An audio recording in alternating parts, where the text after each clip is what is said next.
Good morning, friends. In today's lecture, we are going to study about resume writing. Before moving further, we'll just try to understand what is a resume. Resume is also called as a biodata or a CV, curriculum vitae. There is a difference between a CV and a resume.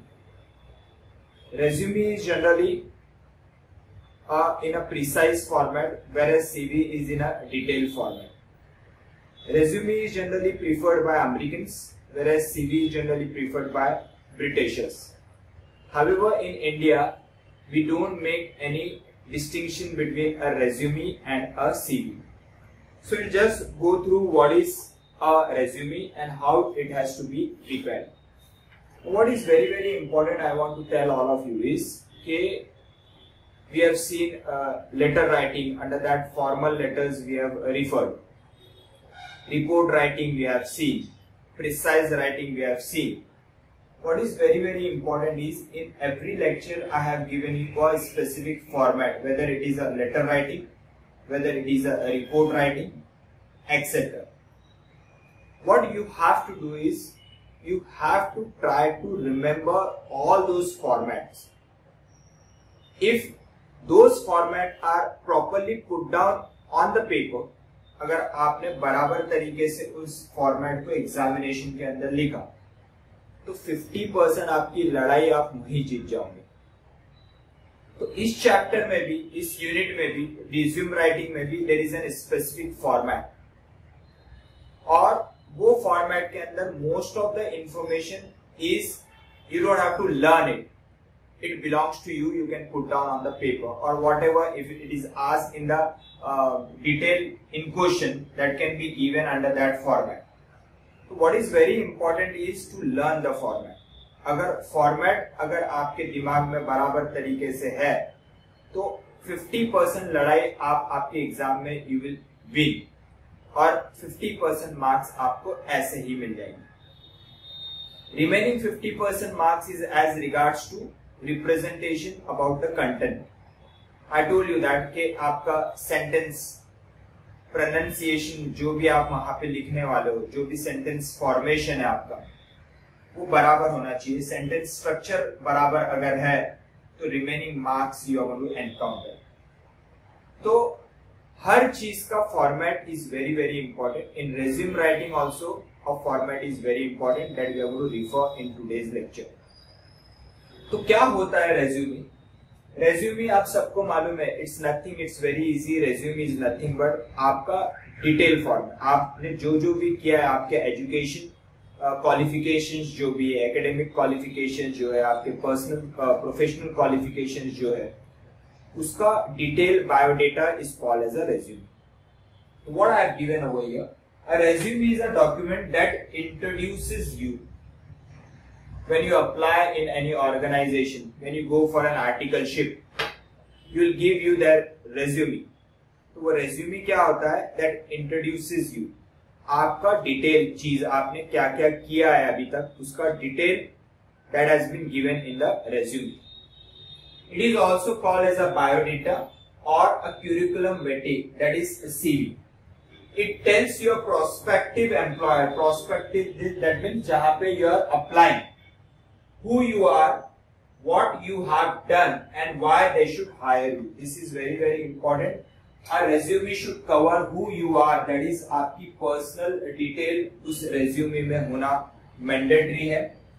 What you have done, that means अब तक आपका experience क्या क्या है, and why that organization should hire you, यानी आपके achievements क्या क्या है जो highlight करते हैं कि आप उस ऑर्गेनाइजेशन के लिए एज अ एसेट प्रूव होंगे.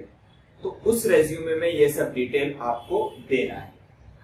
It details out your skills, your knowledge, your understanding, your personal threats. Personal threats are nothing but your character, all those things. आपका ऑब्जर्वेशन, आपके कैरेक्टर, आपके स्किल्स, सॉफ्ट स्किल्स जो है, that is called as a personal threats, etcetera. The first impression that you make on a prospective trainer or employer, depends on the content and presentation of your resume. We always say that a first impression is a last impression. तो आपसे आप जो भी organisation के अंदर जाओगे तो directly आपसे वो नहीं मिलेगा, तो फर्स्ट इंप्रेशन आपका क्या रहेगा, रेज्यूमे। तो रेज्यूमे का इंपॉर्टेंस बहुत ज्यादा है, क्योंकि अगर वो रेज्यूमे बहुत इफेक्टिवली आपने प्रेजेंट किया, इफेक्टिवली बनाया, तो वो पर्टिकुलर रीडर के ऊपर जो भी आपका इंटरव्यू लेने वाला है, वो जितने n नंबर ऑफ रेज्यूमे उसके पास होंगे, अगर वो सभी रेज्यूमे एक जैसे है तो उस पर कोई इफेक्ट नहीं आएगा। तो your resume should be very effective, it should be effectively drafted, ताकि उन सब रेज्यूमे में से आपका रेज्यूमे जो है वो सिलेक्ट हो जाए। बराबर है। तो यहाँ पे उसका प्रेजेंटेशन बराबर होना चाहिए। Resume should always be accompanied with a cover letter. This is very very important. That is also going to cover, we are going to cover in the current lecture. Cover letter, हर एक resume के साथ एक cover letter होना चाहिए, जो अपन ने formal letter writing में भी देखा कि when you apply for any job, तो उस job application के लिए letter drafting किस तरीके से होना चाहिए। Once again we are going to cover that in today's lecture. So this is all about resume. तो रेज्यूमे का इंपॉर्टेंस क्या है, वो आपका डिटेल बायोडेटा है, आपका detail professional qualification, academic qualifications, आपके स्किल्स, आपके अचीवमेंट्स, आपके एक्सपीरियंस, आपके hobbies, all extracurricular activities जो भी आपने किया है, all those detail are put forth under that particular application, that is a resume.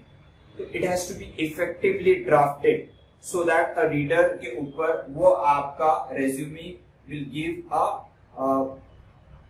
effective impression. तो यहाँ ये जरूरी है कि आपने उसको बराबर तरीके से ड्राफ्टिंग करना चाहिए. अब रेज्यूमे 3 टाइप के होते हैं, एक होता है क्रोनोलॉजिकल, और एक होता है फंक्शनल, और एक होता है कॉम्बिनेशन ऑफ दीज टू. इनमें डिफरेंस क्या क्या है, will just go through it. Now what is a chronological? ये chronological word आप बार बार आजकल न्यूज में सुन रहे होंगे. Chronological is nothing but एक particular year wise format that is called as a chronological. तो यहाँ पे क्या बोला है, chronological resume कौन सा होता है, it lists your most recent work or education history in reverse chronological order. Reverse chronological order यानी जो रिसेंट है उसके बारे में आप पहले बताओगे, और जो बहुत पहले कर चुके हो उसको लास्ट में बताओगे. That is you are going to go, that is for example if you are currently pursuing for CA course, तो that will be your recent qualification, you are going to make put down on the paper. और उसके बाद 12th आपने कहां से किया है, या एचएससी आपने कहां से कवर किया है, then 10th board and so on. तो यहाँ पे जो रिसेंट क्वालिफिकेशन है वो पहले आएगा, और उसके बाद आपका previous qualification, that is with your most recent work और education history is listed on the top. सबसे पहले वो आप ड्राफ्ट करोगे. उसके बाद आता है आपका functional resume. It places more importance on your skills, that is a technical and a personal skill. Technical skills क्या क्या होते हैं, आपके कंप्यूटर्स में जो आपने स्किल्स हासिल किए, तो all those skills. Personal skills क्या क्या होते हैं, यू आर प्रैग्मेटिक, आपके पास लीडरशिप स्किल्स है, तो all those skills will come under the personal skill. तो it gives more importance on your skills and accomplishment, जो जो भी आपने अचीवमेंट्स किया है. It is most suited for fresh graduates who are new to the workforce, who have gaps in their career, who have applying for a job with a very specific requirement and characteristics in mind. यानी इन लोगों के लिए functional resume are more important, जो recently pass out हुए और they don't have previous experience. तो all this people will generally come down with this functional resume. They will highlight that skills so that वो organization जहां वो apply कर रहे हैं, अगर वो स्किल सेट्स उनके उस ऑर्गेनाइजेशन के फेवर में, तो that means you are an asset for that organization and they will hire you.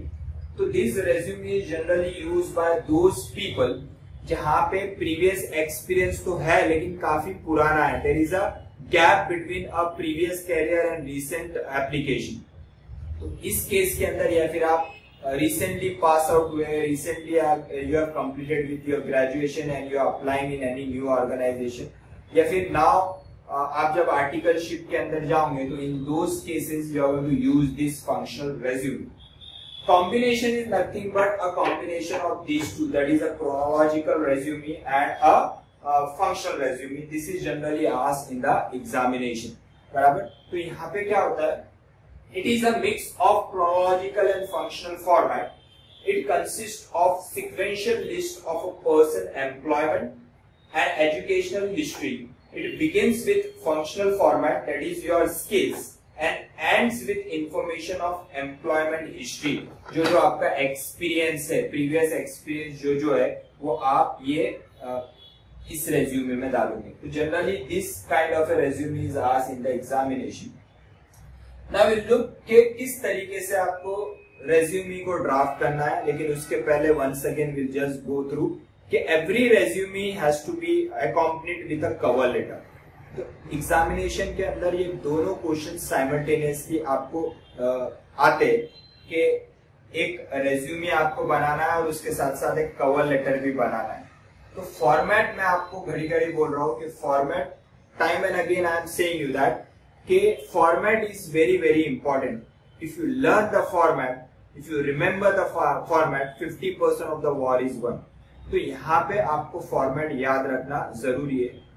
यहाँ पे भी मैंने आपको डिटेल फॉर्मेट बताया है, just we will go with that. And अगर आप ये आपके दिमाग में फिट कर लेते हो तो यू विल फाइंड दैट कि most of the information is very easy. Without learning, without remembering, आप डायरेक्ट जाके उसको पुट फोर्थ कर सकते हो. तो क्या क्या चीजें, will just go through that.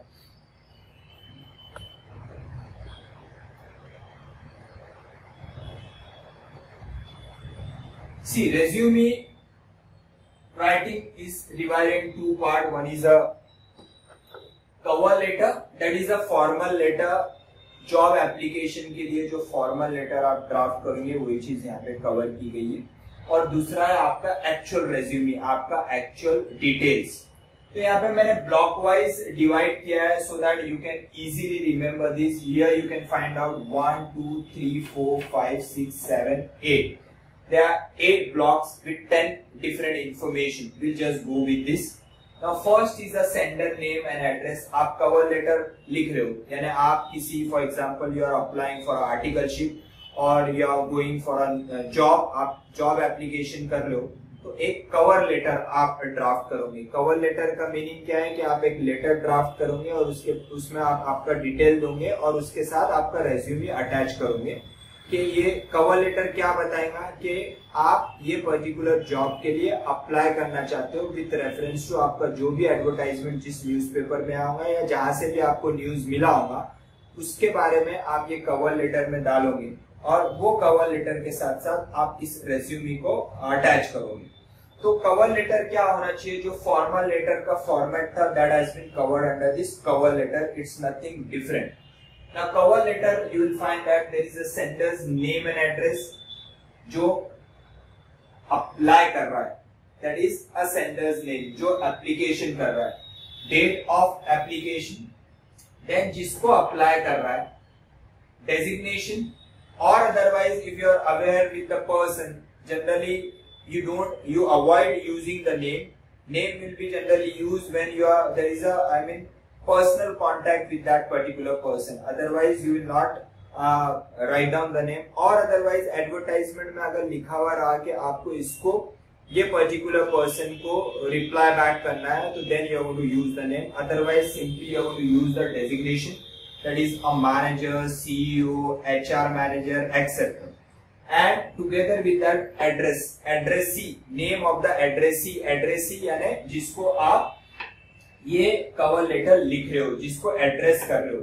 And then address of the addressee, यानी यहाँ पे द मैनेजर, HR मैनेजर, और जिस कंपनी को आप अप्लाई कर रहे हो उसका पूरा डिटेल एड्रेस आप ड्राफ्ट करोगे. या आर्टिकलशिप, कोई आर्टिकल है, कोई चार्टर्ड अकाउंटेंट के अंदर चार्टर्ड अकाउंटेंट फॉर्म में अप्लाई कर रहा है तो उस चार्टर्ड अकाउंटेंट फॉर्म के designation will be either a partner or the name of that particular chartered accountant, and then below that you are going to write down a address. अगर name of the firm है तो you are going to write down the name of the firm, that is Bandukwala and Bafna, Messrs Bandukwala and Bafna, and below that you are going to write down the address. Then comes a salutation. You are aware with what is a salutation. Salutation is nothing but dear sir, respected sir, dear ma'am, and etc. Then subject, ये subject आप application कर रहे हो, किस चीज के बारे में application कर रहे हो आप आपके subject में you are going to write down. Then come the important part, that is a content IBC. Content IBC, introduction.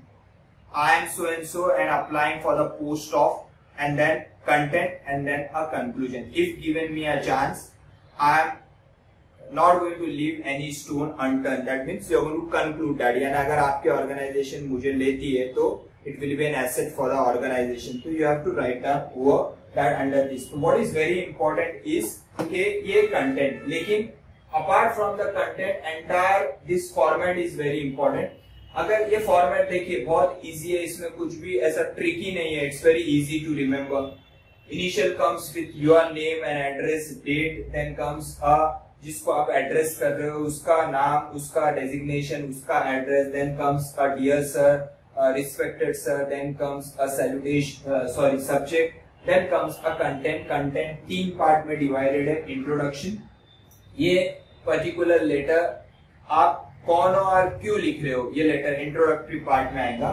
Then come body, थोड़ा बहुत डिटेल के आपको ये चीज जो है आप क्या क्या कर चुके हो और प्रीवियस एक्सपीरियंस आपका क्या है, थोड़ा बहुत इस बॉडी में. और कंक्लूजन आप ड्राफ्ट करोगे कि अगर आपको ऑर्गेनाइजेशन ने चांस दिया तो आप किस तरीके से उस ऑर्गेनाइजेशन को प्रॉफिटेबल होंगे, बराबर. तो ये आप कंटेंट में डालोगे. Then comes a complimentary close. Complimentary close is nothing but it will be end with thanking you, regards, yours faithfully and so on, yours sincerely. That is a complimentary clause. And then comes a last में आपका signature और आपका designation. यहाँ पे designation नहीं रहेगा, यहाँ पे रहेगा आपका नाम. तो इस तरीके से इस resume में cover letter आप ड्राफ्ट करोगे, या कोई भी formal letter आपको ड्राफ्ट करना है तो यही फॉर्मेट है. There is no different format for this cover letter and other letters. तो कोई भी फॉर्मल लेटर आप ड्राफ्ट करोगे तो हर फॉर्मल लेटर का फॉर्मेट यही है. अगर ये फॉर्मल लेटर का फॉर्मेट भी आपने याद रखा तो directly in examination you can put down. See to it that कि आपका कंटेंट में आपके जो सेंटेंस ड्राफ्टिंग रहेंगे वो प्रॉपर होनी चाहिए. There should not be any kind of a syntax error और अदरवाइज ग्रामेटिकल एरर्स. अगर वो चीज है तो maximum marks you can score. Then comes actual preparation of resume. Now you see that ये resume generally covered with a combination resume. यहाँ पे there are 10 different details you have to put down in a resume, and I have divided in different blocks. You can see that first block, second block, third block, fourth block and fifth block. ये जो third block है उसमें आपको ये सब detail देना है, और आपको यहाँ इंडिपेंडेंस दिया गया है कि जरूरी नहीं है कि ये जो भी चीजें यहाँ पे technical skill, personal skill 1 by 1 लिखा है इसको यही पर्टिकुलर ऑर्डर में आना है, जरूरी नहीं है. यहाँ पे एक इंडिपेंडेंस से आप उसको ऊपर नीचे कर सकते हो. लेकिन ये जितने ब्लॉक से ये सब इंफॉर्मेशन कवर होना चाहिए. First block, second block, third block, fourth block and fifth block. Just try to understand कि ये ब्लॉक्स में डिटेल क्या क्या कवर किया गया है. और यहाँ पे भी आप देखोगे कि ये कोई इतना ज्यादा बहुत बड़ा पार्ट नहीं आपको तोड़ना है. It's very simple.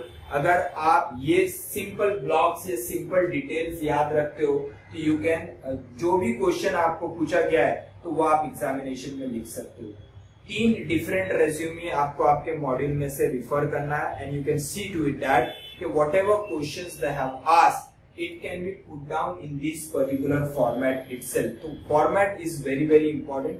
तो आपको फॉर्मल लेटर्स के 3 लेटर्स आपको just see to it and try to put down in this format, and similarly just go with the 3 different resume that has been asked in the module and try to put down those resumes details that has been asked in the question in this particular format. So it will make your task very easy for attempting an examination question. Now what are the details you should put forth in a resume? क्या क्या चीजें आपके resume में आना चाहिए one below the other? There are 5 blocks. First block, second block, third block, fourth block and fifth block. ये 5 block में 10 information वो कवर कर रहा है, वो one by one we are going to refer. First one is a name, address, contact detail and other personal details. यहाँ पे I written other details, it is nothing but other personal details. तो name and address जो apply कर रहा है, that means the one who is writing, sender's name and address जो covering letter में आपने कवर किया है, वही यहाँ पे आपके नेम एंड एड्रेस में आएगा।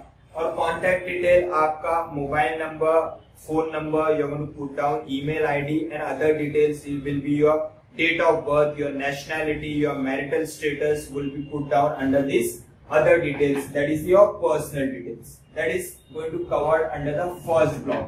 तो ये जो फर्स्ट ब्लॉक आप देख रहे हो, ये फर्स्ट ब्लॉक में सिंपली क्या लिखना है, आपको आपका नाम लिखना है, आपको आपका एड्रेस लिखना है और आपके अदर पर्सनल डिटेल्स लिखना है, such as your date of birth, your nationality and your marital status etc. and your mobile number or phone number. Then you have a career objective. आप जो ऑर्गेनाइजेशन में apply कर रहे हो, what is a purpose, what is an objective of applying in that organization. So I have given you certain example over here. You can see that generally these are the objectives are framed and written in a resume, such as seeking and challenging career with a progressive organization that provides an opportunity to utilize my technical skills and abilities. Now here, generally आप सामने वाले organisation को objectives के अंदर importance देते हो कि मैं आपके ऑर्गेनाइजेशन को क्यों ज्वाइन करना चाहता हूँ, ताकि मेरे जो स्किल सेट्स है वहां पे यूटिलाइज हो सके, ये मेरा ऑब्जेक्टिव है, that's the reason I want to join. यानी you are giving much more important to that organization, यानी आपके जो स्किल सेट्स है वो ये ऑर्गेनाइजेशन ही आपको यूज करने का इंडिपेंडेंस देगा, that's the reason I want to join your organisation. Second one, to be associated with an organisation that will offer to me, that will offer to me tremendous opportunity for growth in career. That means again I am giving an importance to your organization कि अगर मुझे पता है कि आपके organisation में youngster को बहुत ग्रोथ मिलता है, that the reason I want to join your organization. तो I have given somewhat importance to that organization. तो कैरियर ऑब्जेक्टिव में जनरली यही होता है कि आप जो ऑर्गेनाइजेशन को अप्लाई करते हो उसका थोड़ा बहुत आप उसको वेटेज देते हो और उस वेटेज के साथ साथ आप आपका ऑब्जेक्टिव रिसॉल्व करने की कोशिश करते हो। तो here some examples, see to it once again, we'll see seeking a challenging career with a progressive organization. That means progressive organization means आपका organization, I found that it is very progressive, that provides an opportunity to utilize my technical skills and abilities. That means if given me a chance, my technical abilities will be used by your organization. Second one, to be associated with an organization that will offer to me tremendous opportunity for growth in career. यानी आपके organisation में मुझे पता है कि मुझे chance अगर मिला तो sky will not be a limit for me. तो that's what career objective में जनरली होना चाहिए। तो first part is covering your personal details, second part is covering your objective of joining that organisation, objective of joining that chartered accountant firm और whatever. Third part अगर आप देखोगे तो यहाँ पे ये 5 चीजें कवर की गई है, technical skill, personal skill, education detail, experience और अचीवमेंट और रिस्पॉन्सिबिलिटीज। यहाँ पे जरूरी नहीं है कि आपको इसी क्रोनोलॉजी के अंदर ये सब डिटेल मेंशन करना है, ऊपर नीचे हो सकता है, लेकिन वो थर्ड ब्लॉक में कवर होगा। तो क्या है यहाँ पे टेक्निकल स्किल, यानी apart from your personal skill, technical skill आपके जो होते हैं, जो आपने एक्स्ट्रा कुछ किया है, जैसे कंप्यूटर के क्वालिफिकेशन है आपके पास, आपने you have made certain computer skills अगर आपके पास है, प्रोग्रामिंग का नॉलेज अगर आपके पास है, अपार्ट फ्रॉम योर कैरियर, जो आप suppose you are applying to any chartered accountant firm, तो there you are going to study about audit, taxation and all those experiences, but there if you have a technical qualification such as a computer skills, excel का extra ordinary knowledge अगर आपके पास है, तो that will come under your technical skills. Apart from that अगर आपके पास कोई आप hotel I mean you are applying for hotel receptionist, so there a foreign language plays an important role. So those will be covered under this technical skills. Personal skills में क्या आएगा कि related with your personal traits such as your communication skill, motivational skill, pragmatic skills, all these soft skills will be covered under your personal skill. तो यहाँ personal skill में आप वो सब चीजें मेंशन करोगे such as a communication skill, leadership skill, soft skill, problem solving, time management, all this, ये सब आपके पास जो स्किल्स है आपके इनबिल्ट स्किल्स है, तो यहाँ पे you have to mention that. Then come your education detail. Education detail is generally preferred under the reverse, I told you that के रिवर्स क्रोनोलॉजिकल ऑर्डर। जो रिसेंट आपने अचीवमेंट किया है, जो रिसेंट आपका एजुकेशन क्वालिफिकेशन है, वो आप पहले मेंशन करोगे और फिर you will go down in detail to the bottom, जो एसएससी जहां तक आपने और वो कहां से किया हुआ है, कितने परसेंटेज आपने हासिल किए और कौन सा आपका यूनिवर्सिटी बोर्ड था, तो all those detail will be given under the education qualification. Then comes an experience. If you are a new one, then this experience will not be there. However, अगर आप already कोई previous organization में काम कर रहे थे and now you want to come to other organization, experience matter. यहाँ पे आपको experience जो भी है date wise आपको mention करना है कि कहाँ आपने क्या क्या काम किया है, कौन कौन से organization में आपने क्या क्या काम किया है, तो वो सब चीजें आपके experience में आपको लिखना है। वहाँ year wise, date wise generally it is preferred कि 2001 to 2005 I was in XYZ organization और वहाँ पे मैंने इस तरीके का पोर्टफोलियो होल्ड किया है और ये काम किया है। Then 2006 to 2009 I was in ABC Limited, वहाँ पे ये सीनियर पोस्ट में होल्ड कर रहा था और मेरे पास ये रिस्पॉन्सिबिलिटी थी। तो all that details has to be given under this experience. Then comes your achievements and responsibilities. Responsibilities can be covered with the experience part also, or it can be highlighted differently also. And then achievements के आपके achievements क्या क्या है, academic achievements क्या है, professional achievements आपने क्या क्या, कोई award अगर आपको professionally कुछ award मिला है तो उसका detail, during education academic अगर कोई achievements आपके पास है तो all those details has to be given under this achievement part. तो आप अगर देखोगे तो थर्ड ब्लॉक में 5 चीजें कवर हो रही है। It's very simple. Technical skill is apart from your personal skill, जो आपके कंप्यूटर स्किल्स है, नेटवर्किंग स्किल्स है, प्रोग्रामिंग स्किल्स है, foreign languages you have learn, तो all this will covered under this. Then come under the personal skill, आपके communication skill, आपके motivational skill, आपके soft skills, leadership qualities will be mentioned under the personal skill. Then come your education detail. Education detail में chronological order में आप आपके education details को mention करोगे. Then comes your experience. अगर आप you have already worked under previous organizations, so all those experience will be matter and it has to be mentioned over here. If there is any achievement during academic achievements, professional achievement, all those details has to be mentioned under third block, last part. Then come references.